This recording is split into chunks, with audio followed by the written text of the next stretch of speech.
dad-perfect events. The sound of $15,000 worth of Italian silk tearing apart is something you never forget. It sounded like a scream mixed with a zipper breaking. When my daughter-in-law tried to stand up for her first dance, the entire ballroom went dead silent. She was frozen there, stuck to her chair, her face going from wedding day glow to pure panic as she realized what had happened. Everyone was staring. Everyone was whispering, but I wasn't looking at her.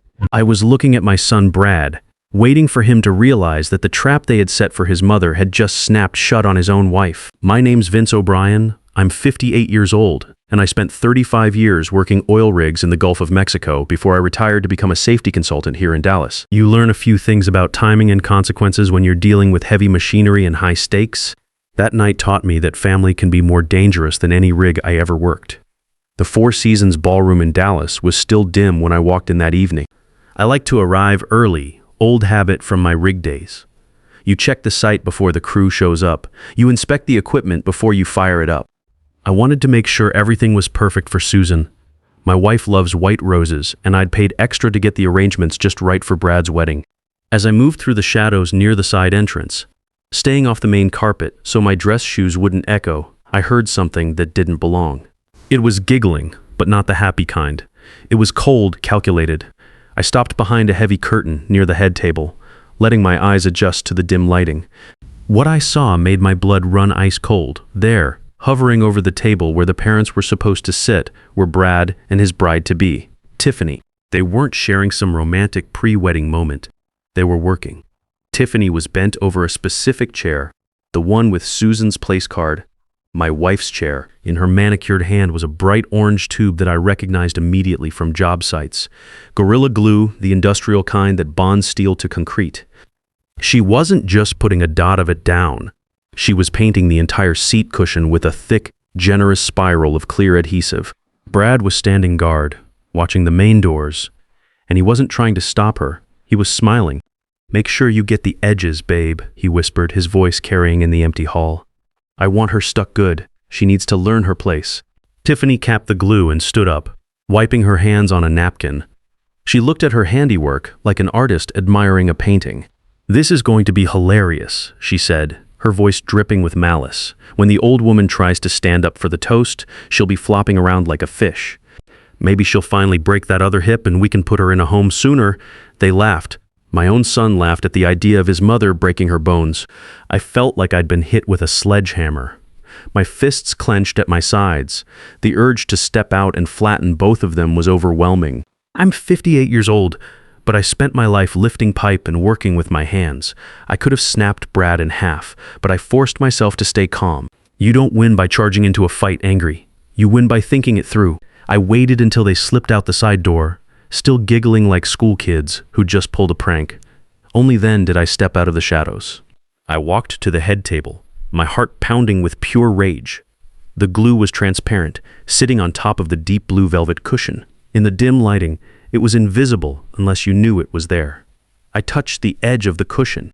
It was already getting tacky, but it would stay active for another hour or so.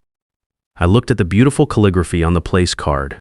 Mother of the groom, Susan O'Brien.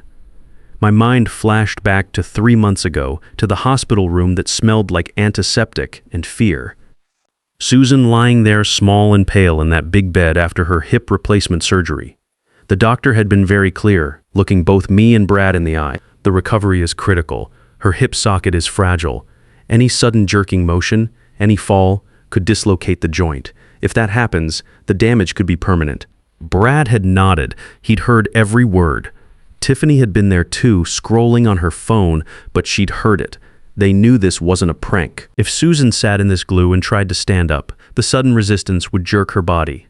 The panic would make her twist. It could snap her hip like a dry branch. They weren't just trying to humiliate her. They were willing to cripple her for a laugh. I looked at the chair again, then at the one next to it marked the bride, Tiffany O'Brien.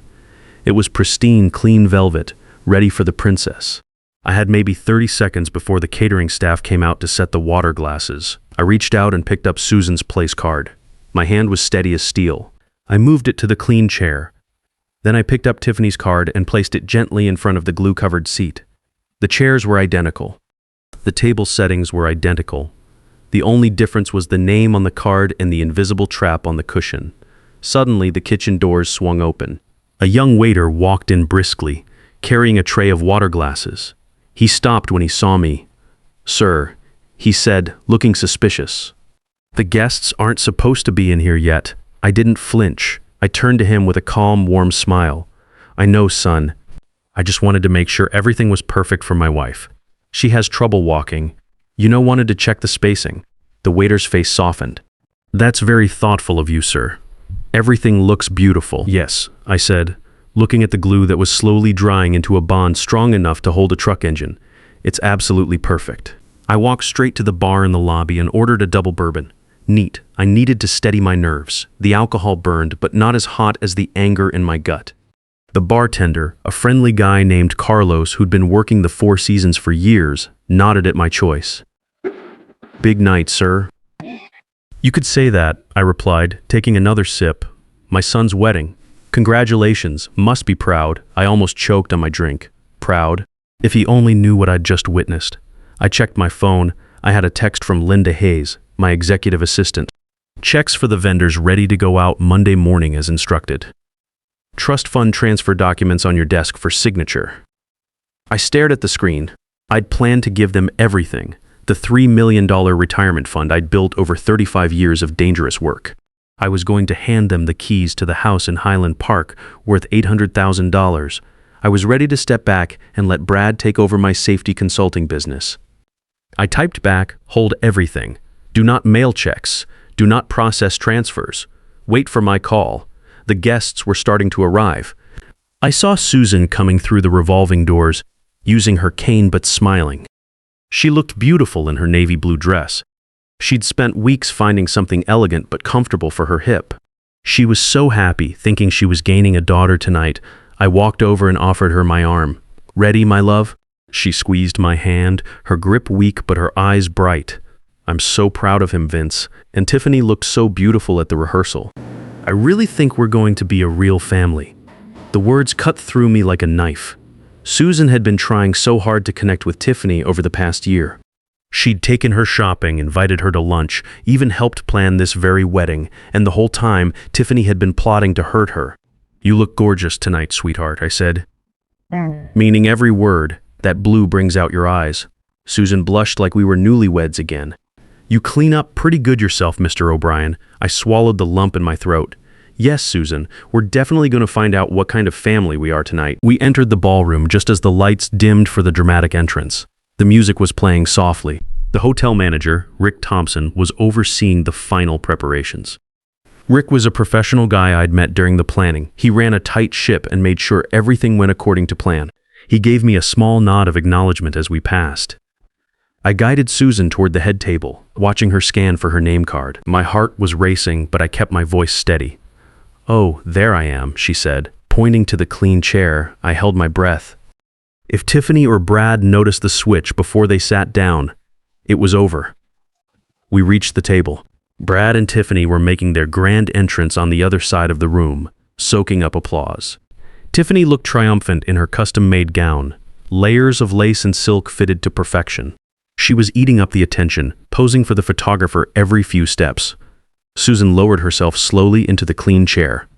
I helped her adjust her cane. "Comfortable?" I asked. "Perfect," she said, smoothing her dress. "The flowers are absolutely beautiful, Vince. You did such a wonderful job." I looked at the empty chair next to us, the glue chair. The card read the bride, Tiffany O'Brien. The happy couple approached our table. Brad looked at me, then at his mother. His eyes darted to the chair she was sitting in. He frowned slightly, confused. He remembered putting the glue on the right chair, but his mother was sitting on the right. Then Tiffany arrived. She didn't look at the cards. She was too busy waving to her bridesmaids and soaking up attention. She saw the empty chair next to the groom's spot and assumed it was hers. After all, she was the center of attention. She grabbed the back of the glue chair. Brad opened his mouth to say something.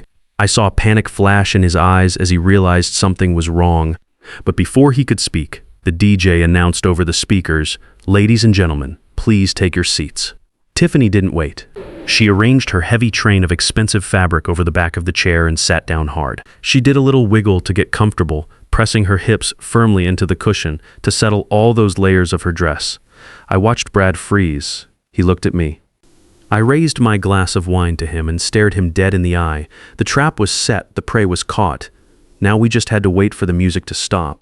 The dinner service began. I ordered a nice Cabernet and tried to act normal, but inside I was calculating. The glue would need about 45 minutes to an hour to fully cure with body heat and pressure.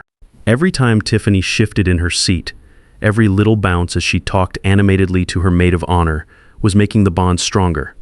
I checked my watch. The speeches were scheduled for 8:30, followed by the first dance at 9. She had about 45 minutes left of her dignity. As we ate the appetizer course, some fancy lobster bisque that cost more per bowl than most people spend on groceries, I watched Tiffany continue her subtle campaign against Susan. When my wife reached for a dinner roll, Tiffany leaned in with fake concern. "Mom, are you sure about that bread? The doctor said you need to stay light. Extra pounds mean pressure on that artificial hip." Susan's face fell. She pulled her hand back like the bread was on fire. "You're right. Thank you for looking out for me, dear." I wanted to tell Susan to eat whatever she damn well pleased, but I bit my tongue. I had bigger plans for Tiffany. I gripped my steak knife harder and pulled out my phone under the table. I texted my banker, "Cancel the Highland Park property transfer. Cancel all pending financial arrangements. Full stop." The main course arrived, perfectly cooked filet mignon with rosemary and garlic. I'd selected this menu myself, paid $85 a plate for it. As I cut into the tender beef, I watched the dynamics at our table continue to unfold. Tiffany wasn't done with her performance. When the waiter brought Susan a small portion of mashed potatoes, Tiffany tilted her head with mock concern. "Mom, you're not really going to eat those carbs, are you? I mean, with your recovery and all." She trailed off, letting the implication hang in the air. Susan looked down at her plate, then pushed the potatoes to one side. "I suppose you're right, dear. I'm just thinking about your health," Tiffany continued, cutting her own steak into tiny pieces. "Every extra pound puts stress on that hip replacement. We want you mobile for as long as possible, don't we?" I saw Susan's shoulders hunch slightly. She was shrinking into herself, trying to become invisible. This woman who had raised 3 children, taught high school English for 30 years, and stood by me through every challenge we'd faced, was being made to feel ashamed for existing. Brad, meanwhile, was stuffing his face with steak, chewing with his mouth half open, completely oblivious to how his wife was systematically destroying his mother's self-esteem. I took a slow sip of my wine and typed another message. "Linda, contact Jerry Martinez immediately. Need emergency meeting tomorrow morning regarding estate planning changes." The reply came back quickly. "Done. He says he can see you at 8 a.m. Perfect. Jerry Martinez had been my attorney for 15 years. He specialized in business law and estate planning, and he'd helped me structure my assets properly when I retired from the oil business. He was also a man who understood the concept of family loyalty. The dessert course was being prepared when Tiffany launched her next attack. The waiter was cutting slices of the beautiful 5-tier wedding cake, vanilla with raspberry filling that had cost more than my first truck. "Mom," Tiffany said sweetly, "you're not going to have cake, are you? Sugar is terrible for inflammation. Really, I'm telling you this because I care. Your face looks a bit puffy tonight. I think you should stick to water. Maybe hot water with lemon. It'll help flush out the toxins." That was it. That was the final straw. They had taken her food, her dignity, her joy. And Susan, bless her heart, was actually considering it. I guess I'm not really hungry anyway," she whispered. I reached over and took her hand, squeezing it firmly. "Eat the cake, Susan," I said, loud enough for them to hear. She looked at me, surprised. "What? Eat the cake?" I repeated, my voice calm but firm. "Eat the whole damn slice. You're going to need the energy." Tiffany scoffed. "Vince, really, don't undermine me. I'm trying to help her." I turned my gaze to Tiffany. It was the first time all night I really looked at her. I looked past the makeup, past the diamonds, past the silk. I looked right into the empty, greedy void where her soul was supposed to be. "You've done enough helping, Tiffany," I said. "You've really secured your place in this family tonight." She looked confused by my tone, but she dismissed it with a wave of her hand. Whatever. The lights began to dim. The spotlight swiveled toward our table. The master of ceremonies walked onto the stage with his microphone, and I felt my pulse quicken. This was it, showtime. "Ladies and gentlemen," he announced, his voice booming through the sound system. I hope you enjoyed that wonderful meal. Now, before we cut the cake, let's invite the happy couple to the center of the floor for their first dance as husband and wife. The applause started polite, rhythmic clapping from 200 guests. Brad stood up easily, buttoning his jacket. He looked down at his wife and extended his hand with a flourish. "Ready, babe?" he asked, his voice carrying over the music. Tiffany beamed. This was her moment, the moment she'd been rehearsing for months. All eyes were on her. She placed her hand in his, her manicured nails catching the light. She planted her feet firmly on the floor. She was wearing 4-inch heels that gave her calves a sharp, defined look. She shifted her weight forward, preparing to rise like a queen ascending her throne. She pushed up, and nothing happened. Her smile faltered for just a second. She frowned slightly, thinking she'd just lost her balance. She let go of Brad's hand and gripped the armrests of the chair, her knuckles turning white as she prepared for a more determined effort. She took a breath and shoved downward with her arms while driving upward with her legs, engaging every muscle in her core. Still nothing. She was stuck solid. The Gorilla Glue had done exactly what it promised. Over the past hour, it had soaked through every layer of fabric, the tulle, the silk, the lining, even her shapewear, and bonded with the velvet cushion. It had created a permanent, unbreakable connection. Tiffany was no longer a woman sitting in a chair. She and the chair were now one structural entity. "Babe, come on," Brad hissed through his teeth, still holding his hand out. "Everyone's watching. Get up. I can't," she whispered back, panic creeping into her voice. "I'm stuck. The dress is caught on something." Brad, embarrassed and getting angry, decided to take matters into his own hands. He stepped behind her and grabbed her under the arms. "I'm gonna lift you," he growled. "On 3, just stand up." "No, wait," she said, but he was already pulling. He yanked her upward with all his strength, and that's when the sound happened. It wasn't a simple rip. It was a violent, jagged, tearing screech that cut through the music like a gunshot. The Italian silk screamed in protest as it was forced to choose between the woman and the wood. It chose the wood. Tiffany shot up to standing position, propelled by the release of tension.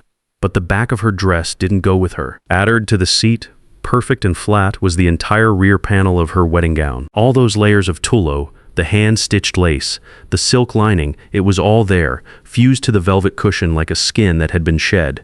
And Tiffany was standing in the center of the spotlight wearing industrial-strength beige compression shapewear that went from her mid-back to her thighs. The room went silent. The music was still playing, but nobody heard it. 200 guests, oil executives, business owners, socialites were staring at her exposed rear end. For a moment, Tiffany didn't understand what had happened. Then she felt the draft.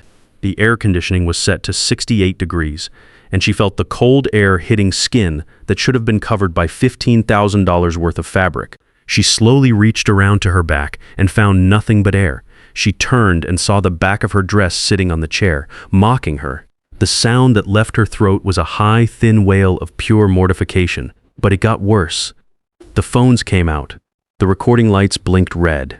The influencers she'd invited, the people whose validation she craved more than oxygen, weren't rushing to help. They were live streaming her humiliation. In her rage and panic, Tiffany spun around and lunged at Susan. "You senile old witch," she shrieked, pointing a finger inches from my wife's face. "You did this? You swapped the cards. You knew I put the glue there." The accusation hung in the air, loud and clear. She just confessed, admitting she'd put glue there in the first place. But the crowd was too busy filming to process the confession yet. Before Tiffany could grab Susan, Brad stepped in minus, not to protect his mother, but to steady his wife. He looked at the ruined dress, at the laughing crowd, at the phones recording everything.